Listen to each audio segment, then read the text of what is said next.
पाठ 10। गोभी के फूल।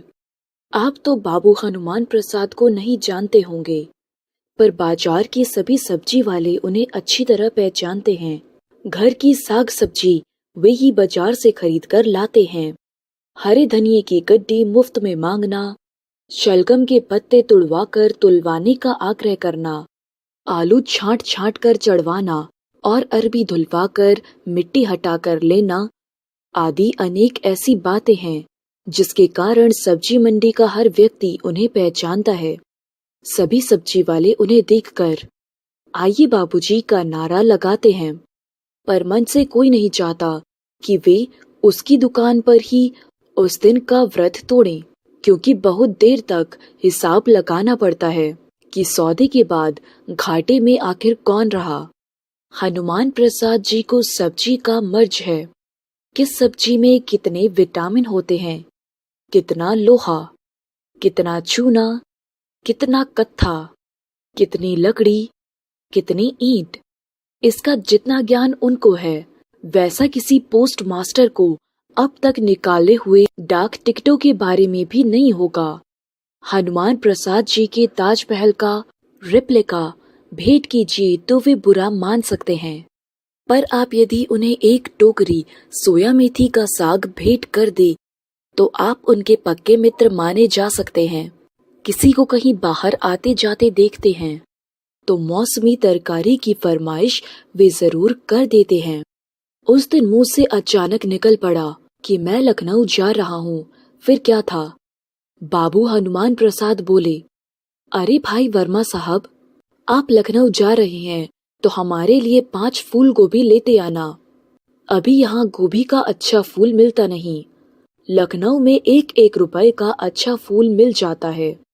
मैंने हाँ या न कहा हो, इसके पहले ही उन्होंने 5 रुपए मेरे हाथ में रख दिए और मुझे अकेले में ले जाकर बोले, देखिए वर्मा जी, पता नहीं आपने कभी साग सब्जी खरीदी है कि नहीं। फूल जरा गठा हुआ लीजिएगा, छितरा फूल जल्दी खराब हो जाता है। बहुत से गोभी वाले पत्ते निकाल देते हैं, वे पत्ते न निकाल पाए। पूरी गोभी लीजिएगा, पत्ते में जो कैलोरी होती है वह फूल में तो होती ही नहीं। पत्तों के डंठल का अचार बहुत अच्छा होता है।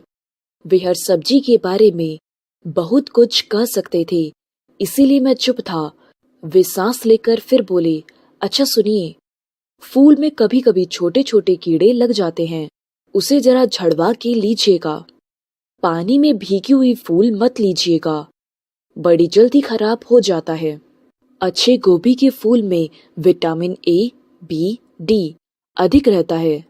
मैंने उन्हें याद दिलाया कि यदि मैं गोभी के फूल का महात्म्य सुनकर गया तो गाड़ी तो छूटेगी ही, नौकरी भी छूटेगी और गोभी का फूल भी छूटेगा।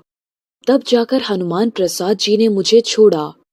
हजरतगंज, सिनेमा, नुमाइश और कॉफी हाउस सब कुछ छोड़कर मैं लखनऊ की तरकारी मंडी में घुसा। तरकारी वाले 2 रुपए से नीचे उतरने को तैयार न थे, पर मुझे तो गोभी के फूल 1-1 रुपए वाले ही चाहिए थे, पूरे पत्ते वाले, जिसके डंठल का अचार बन सके। लौटने का वक्त हो गया। मंडी वाले ने 1 रुपए पर उतरने के लिए हामी न भरी। हार कर 1.5 रुपए के भाव से गोभी के फूल खरीदे और सोचा, यदि ये इतने ही नायाब है तो 2-4 अपने लिए भी ले लूं।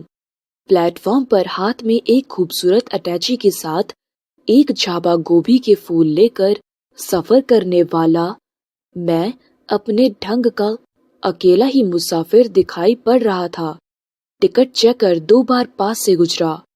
कुली से पूछा गया कि सामान बुक करवा लिया है या नहीं। 2-1 परिचित चेहरे दिखाई पड़े। बोले, कहिए, दावत कब है? संजीदगी से जवाब देता हुआ मैं प्लेटफॉर्म पर बढ़ती हुई गाड़ी और अपने गोभी के झाबे को देख रहा था। कुली चढ़ाने का आश्वासन दे रहा था, पर 1 रुपए इनाम चाहता था। गाड़ी आई, ठसाठस भरी, मेल मारा मारी का दृश्य। कुछ लोग डिब्बे से बाहर निकलने का प्रयत्न कर रहे थे और कुछ चढ़ने का। मेरे कूली ने अब नाचुक चौहान की तरह मुझे ललकारा। मैं भीतर घुसने लगा। भीतर वाले मुझे दूसरे डब्बे में खाली जगह के बारे में अतिरिक्त जानकारी के साथ रेल के सारे कानून एक साथ समझाने पर तुल गए। पर हया नामक वस्तु मैं प्लेटफॉर्म पर छोड़कर ही डब्बे के भीतर घुसा था। भीतर घुसते ही गोभी के फूलों की चिंता हुई। झाबा पूरा भीतर नहीं आ सकता था। गोभी के फूल धीरे धीरे करके भीतर आ रहे थे। आखिर किस्त में 2 प्लेटफॉर्म पर से खिसक कर डिब्बे के नीचे रेल की पटरी पहुंच गए। मैं कूली पर बिगड़ने लगा। कूली इनाम मांगने पर अटका हुआ था और मैं गिरी हुई गोभी के दाम पर तू मैं बढ़ने लगी। दोनों अपनी अपनी भाषा में एक दूसरे को ऊंच नीच कह रहे थे। गाड़ी के भीतर का दृश्य भी निराला था। एक स्वर कहता था, साहब उधर ले जाए ना। दूसरा बोला, बेंच के नीचे कर लीजिए। तीसरा ऊपर से जाने का सुझाव देता, पर कोई भी अपनी जगह से तिल भर भी हिलने को तैयार न था। गोभी का झाबा वहीं नीचे पड़ा रहा। स्टेशन पर गाड़ी रुकी रही और लोग डब्बे में सबके मना करने पर भी उसी तरह घुसते रहे जिस तरह मैं घुसा था। मेरा अकेला स्वर डिब्बा खुलते ही मुझे सुनाई पड़ता था, बचाइएगा, देखिएगा। अरे अरे इधर नहीं, इधर गोभी है। अरे ट्रंक उधर ले जाओ। पर जब आदमी जनता हो जाता है तो कौन किसकी सुनता है। सो मेरी भी किसी ने न सुनी। जब तक इलाहाबाद स्टेशन न आ गया मैं अपने गोभी के झाबे को देख भी नहीं पाया। भीड़ उस पर छाई रही। इलाहाबाद आने पर ही मैं उसे देख पाया। गोभी के कटे हुए पत्तेदार फूल जनता की इतने लाते सह चुके थे कि हारे हुए उम्मीदवार की तरह उन्हें पहचानना कठिन लग रहा था। इतने हमले के बाद भी कितने विटामिन उनमें शेष बचे हैं, वह मैं उन्हें बाबू हनुमान प्रसाद तक पहुंचकर मालूम करना चाहता था, पर हिम्मत न पड़ी। यहीं के बाजार से 2-2 रुपए के फूल खरीदकर लखनऊ के कहकर उन्हें दे आया हूँ और उसके बदले में लखनऊ में मिलने वाली सस्ती तरकारी पर उनका एक भाषण सुनकर अभी